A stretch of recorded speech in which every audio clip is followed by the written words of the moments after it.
Bimbang tentang gout? Cubalah Euro, pengalkali air kencing yang berkesan. Euro, kurangkan paras asid urik anda sekarang. Assalamualaikum, anda sedang menonton Kilas Fakta 28 Mac 2022 bersama dengan saya Nursyah Mama Amin.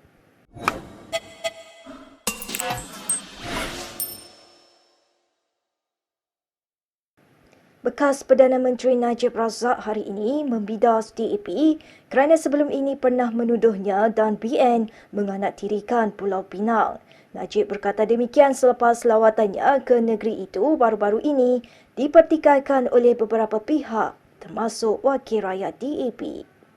Menulis di Facebook, Najib berkata pada 2011 dia telah mempersetujui perjanjian penstrukturan semula Perkhidmatan Bekalan Air di mana Ketua Menteri ketika itu Lim Guan Eng berterima kasih kepadanya.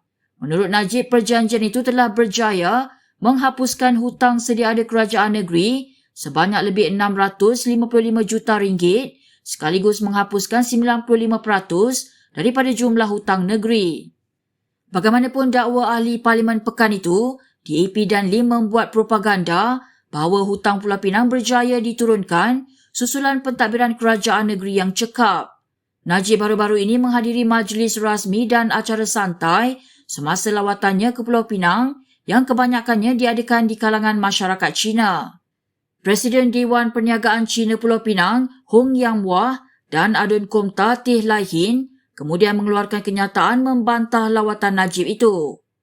Dalam pada itu, Najib berkata, sekiranya dia tahu DAP akan mengambil kredit atas penurunan hutang di negeri tersebut, dia tidak akan bersetuju dengan perjanjian pada tahun 2011 itu. Ahli Parlimen Lembah Pantai Fahmi Fazil memberi jaminan bahawa pemilihan PKR akan datang tidak akan memecah belahkan parti menjelang PRU15. Fahmi mendakwa ini kerana pemilihan parti akan menjadi proses demokrasi yang dikuatkuasakan oleh disiplin parti. Memetik laporan portal Berita Getaran, Ketua Penerangan PKR itu bagaimanapun mengakui pemilihan berkenaan boleh menyebabkan berlakunya perang dingin. Namun Fahmi menegaskan parti itu akan mengambil tindakan disiplin kepada mereka yang membuat kekacauan. Menurut Fahmi lagi, pemilihan PKR dijangka akan menyaksikan pertandingan sengit melibatkan jawatan timbalan dan naib-naib presiden. Sebelum ini dilaporkan bekas ahli Parlimen Pandan Rafizi Ramli dan Setiausaha Agung PKR Saifuddin Nasution Ismail akan bersaing bagi merebut jawatan nombor 2 dalam parti. Saifuddin sebelum ini menegaskan bahawa pemilihan PKR tidak boleh ditangguhkan kerana Anwar memerlukan timbalan selepas 4 daripada 7 naib presidennya tidak aktif dalam politik. Pada pemilihan 2018, perpecahan ketara berlaku dalam parti menyaksikan timbalan presiden ketika itu Azmin Ali dan penyokongnya meninggalkan PKR melalui langkah syaratan. Baik, sementara itu Fahmi menggesa jawatan kuasa kira-kira wang negara meneliti kontrak pelaksanaan 5G kepada syarikat telekomunikasi Sweden Ericsson. Kesoalan itu dibuat susulan pendedahan media antarabangsa mengenai urusan Ericsson di negara lain. Dalam surat kepada PAC minggu lalu, Fahmi berkata dia mendapati ada beberapa percanggahan pada terma-terma kontrak tersebut dan mencadangkan siasatan dijalankan. Surat itu hadir berikutan SPRM memaklumkan bahawa tiada perkara mencurigakan ditemui dalam perolehan kontrak oleh firma kerajaan Digital National Berhad kepada Ericsson. Kerajaan sebelum ini menganugerahkan kontrak berjumlah 11 bilion ringgit kepada syarikat telekomunikasi gergasi Sweden itu untuk melaksanakan rangkaian 5G di negara ini. Bulan lalu, Pusat Kewartawanan Penyiasatan Antarabangsa ICIJ antaranya memperincikan bagaimana Ericsson memenangi kontrak di pelbagai negara termasuk di Iraq melalui rasuah. Sebelum ini, Ericsson juga menegaskan bahawa ia memenangi kontrak 5G di Malaysia secara merit menerusi tender terbuka. DNB, firma kerajaan yang menganugerahkan kontrak itu berkata, anugerah tersebut berdasarkan piawaian tadbir urus yang ketat dan diselia oleh EY Consulting. Menteri Kesihatan Khairy Jamaluddin hari ini menegaskan bahawa aplikasi MySejahtera dan datanya masih lagi milik kerajaan. Menurut Khairi, kes mahkamah di antara Entomo dan MySejahtera Sdn Bhd tidak akan menjejaskan rundingan kerajaan dengan MySejahtera berhubung aplikasi itu. Court case between Entomo and MySJ. That's something for them to resolve. Nothing to do with the government. The government maintains that as far as MySejahtera, the app and also the data inside MySejahtera is owned by the government, and that is the basis of our negotiation with MySJ. Terdahulu, portal berita kesihatan Kod Blue melaporkan Entomo yang sebelum ini dikenali sebagai KPI Soft menjual harta intelek dan lesen perisiannya kepada MySJ pada harga RM338.6 juta. Bagaimanapun, Khairi mengesahkan kerajaan tidak akan membayar lebih daripada RM300 juta kepada MySJ. Bila nak bergambar ni, bermacam-macam ragam dia. Semua dah bersedia? Amin pula. Baju pula sama dengan dinding. Perhatian! Tahun ni, dinding kena cantik, gambar kena asyik. Jom, cat! Bukan cantik je, selamat pun penting tau. Jadi gunalah Nipopin Virus Guard, terbukti efektif menentang virus dan bakteria. Macam inilah baru seronok. Amin, cepat. Kita nak ambil gambar ni. Nippon Paint Virus Guard, pelindungan untuk sisi keluarga.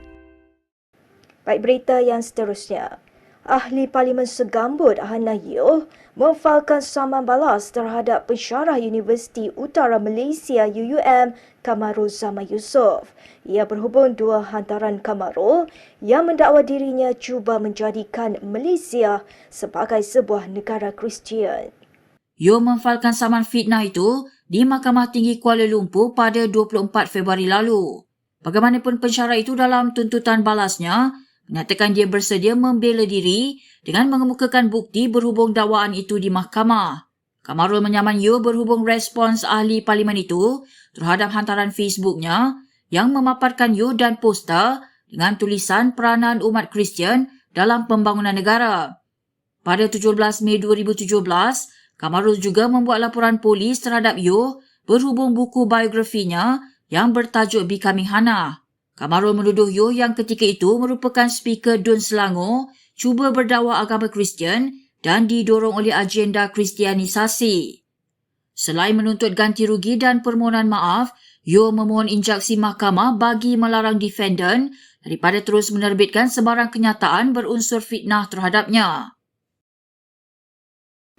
Cadangan hukuman maksimum 150 hari program khidmat masyarakat kepada mereka yang mempersendakan OKU akan diteliti dalam proses semakan Alta OKU 2008. Timbalan Menteri KPWKM Siti Zailah Muhammad Yusof berkata, penalti yang munasabah memerlukan penelitian lanjut dari aspek perundingan. Kementerian sangat menghargai cadangan Yang Berhormat Senator Datuk Seri Welfari bahawa hukuman kepada mereka yang mempersendakan golongan OKU perlu ditambah dengan minimum 100 hingga 150 hari program khidmat masyarakat.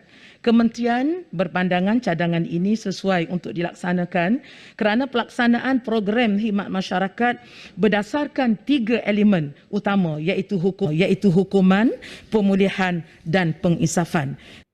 Siti Zailah berkata demikian semasa menggulung perbahasan usul menjunjung kasih titah diraja bagi kementerian itu di Dewan Negara hari ini. Menurutnya, bagi menangani pelakuan jenayah berkenaan, undang-undang yang terpakai di Malaysia kini adalah di bawah Akta Komunikasi dan Multimedia 1998, Seksyen 504 Kanun Keseksaan dan Akta Kesalahan-Kesalahan Kecil 1955. Baik, berikut beberapa lagi ringkasan berita untuk hari ini.